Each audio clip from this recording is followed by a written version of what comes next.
that, guys. Thanks. Remember that. First. Did you have any like culture shock, I guess, when you were there? In US?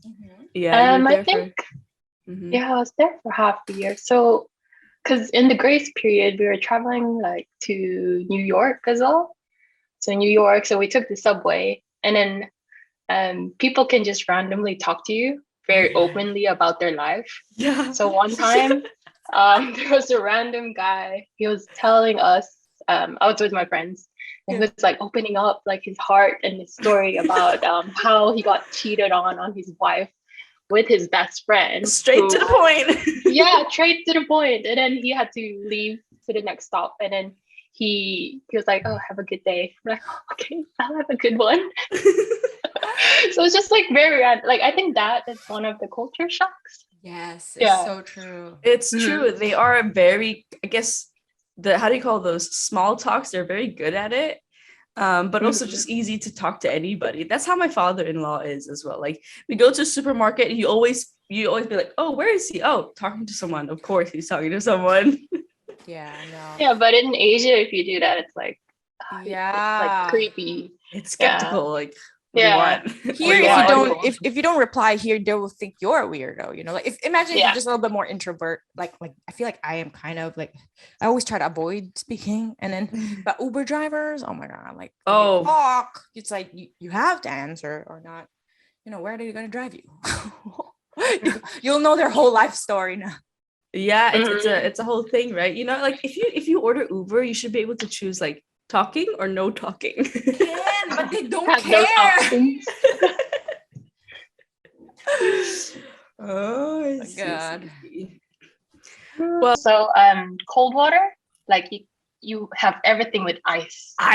Water. Yeah, we talked about that too. Yeah. Like how we're served hot water in Macau in restaurants. But they serve ice water here. Yeah. Always ice. Always. And when I don't want cold water, when I like just ask for water, I have to make sure I say no ice, please. Temperature. And also the sizes. Everything is extremely large.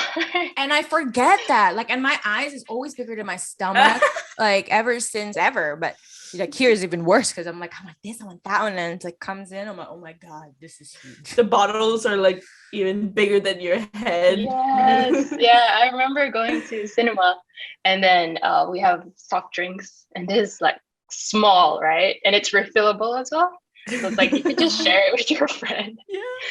So I guess I wanted to ask. So you're also away from home, right? And how do you, I guess, cope? Because we cope by talking about our problems and rant about the differences in Macau and America.